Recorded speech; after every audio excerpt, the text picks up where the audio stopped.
ஹாய்ங்க எல்லாருக்கும் வணக்கம். இன்னைக்கு நம்ம பார்க்க போறது திருடா திருடி படத்தோட கதை சுருக்கம் தான். இந்த படம் 2003ல ரிலீஸ் ஆனுச்சு. படத்துடைய டைரக்டர் வந்து Subramaniya Siva and music director Deena. இந்த படத்துல வந்து தனுஷ், சாயா சிங் நடிச்சிருக்காங்க.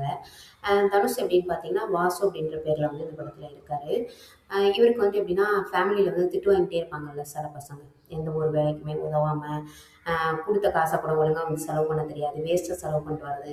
இப்ப கரண்ட் பில் கட்ட சொல்றது, இந்த மாதிரி விஷயங்களுக்கு அந்த முக்கியமான பொறுப்பு குடுக்கும்போது இந்த வேஸ்ட்டா செலவு பண்றது, அந்த மாதிரி வேலையிலலாம் ஈடுபட்டு, இவர் வந்து வீட்ல எப்ப பார்த்தாலும் திட்டு வாங்கிட்டு இருக்கிற ஒரு பையனா தான் இருப்பாரு. "ஏன்டா பொறுப்பாவே நீ இருக்க மாட்டியா?" அப்படின்ற மாரி இவர் வந்து இருப்பாரு. ஆனா இவங்க அண்ணன் வந்து நல்ல ஒரு பொறுப்பான பையனா வந்து இருப்பாரு.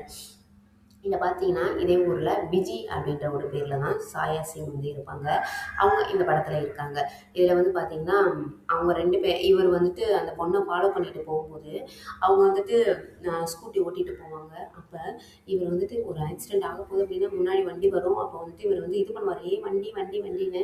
ஆனா அவங்க கவனிக்காம போய் ஏத்திருவாங்க. கடைசியில அவங்கள கூட்டிட்டு போய் ஹாஸ்பிட்டல்ல சேர்க்கிறதே இவரு தான். ஆனா அவங்களுக்கு என்னன்னா, "உன்னால தான் எனக்கு ஆக்சிடென்ட் ஆச்சுன்ற" மாரி ஸ்டார்ட்டிங்ல இருந்தே அவங்களுக்குள்ள பயங்கரமான மோதல் இருந்துகிட்டு தாங்க இருக்கும். ஆனா தனுஷ் வந்து அவங்க வந்து லவ் பண்ணுவாரு. ஆனா அவங்க வந்து அத ஏத்துக்கிற மாரி இல்ல. அப்படி போயிட்டு இருக்கும். இதுல என்னன்னா, தன்னோட வீட்ல தன்னை எப்ப பார்த்தாலும் திட்டிக்கிட்டே இருக்காங்க. ஒரு பொறுப்பு இல்லாதவன், லாயக்கத்தவனே சொல்றாங்களே அப்படின்னு சொல்லிட்டு இவர் என்ன பண்ணிருவாருன்னா, தன்னோட ஊர்ல இருந்து சென்னைக்கு கிளம்பி போயிருவாரு. ஏதாவது ஒரு வேலை போய் பார்க்கலாம் அப்படின்னு ஒரு ரூம் புடிச்சு தங்கணும் அப்படின்ட்டு போயிருப்பாரு. அப்ப பார்த்தீங்கன்னா, இந்த அபார்ட்மெண்ட்ஸ்லாம் இருக்கும் இல்லையா? அங்க தான் அவர் வந்துட்டு புடிப்பாரு. ஆனா அதே அபார்ட்மெண்ட்ல தான் ஆப்போசிட் ஃப்ளாட்ல வந்து இருப்பாங்க சாயா சிங். அப்போ அங்கேயும் இதே மாதிரி தான் பிரச்சனைகள் வந்துகிட்டே இருக்கும். இவர ஏதாவது விட்டு எறியறதுக்காண்டி அங்கேருந்து எறியறது, அது இடையில கீழ போய் விழுந்து அந்த அப்பார்ட்மெண்ட்டோடைய ஓனர் மேலேயே போய் விழுகும். அதெல்லாம் எப்படின்னா காமெடியாவும் இருக்கும். பார்க்குறதுக்கு கொஞ்சம் நம்மளுக்கே கொஞ்சம் எரிச்சலா இருக்கும். என்னடா எப்ப பார்த்தாலும் அடிச்சுக்கிட்டே இருக்காய்ங்க அந்த மாரி இருக்கும். அதில வேற பார்த்தீங்கன்னா, அவங்களுக்கு சாய் சிங்க்கு வந்துட்டு இவரு தனுஷ வந்து பார்த்தாலே வெறுப்பா இருக்குன்னுவாங்க.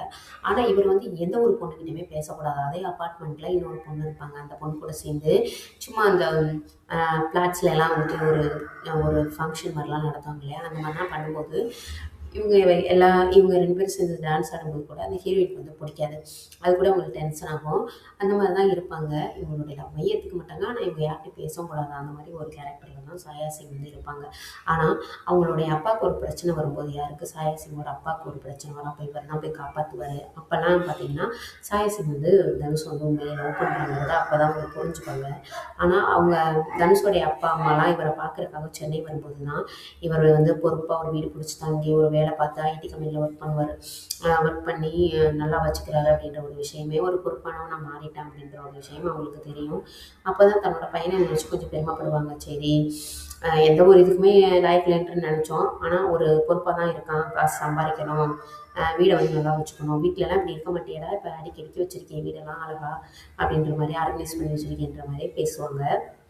அதுக்கப்புறம் பார்த்தீங்கன்னா, சாயா சிங் வந்துட்டு அவங்களுக்கும் நைட்ல வந்துட்டு ஒரு அ வெளியில போகும்போது தனியா போகும்போது ரவுடி பசங்களால கொஞ்சம் பிரச்சனைகள்லாம் வரும். அதுலேருந்தும் இவர் தான் அவங்கள வந்து காப்பாத்தி கூட்டிட்டு வருவாரு. லாஸ்ட்ல 2 பேரும் லவ் வந்து அக்செப்ட் பண்ணிட்டு சேர்ந்தது மாரி உங்களுக்கு காமிச்சுப்பாங்க. ஆனா சேர்ந்தாலும் அப்ப கூட சண்டை போட்டுக்கிட்டே இருக்கிற மாரி தான் இந்த படத்த வந்து முடிச்சிருப்பாங்க.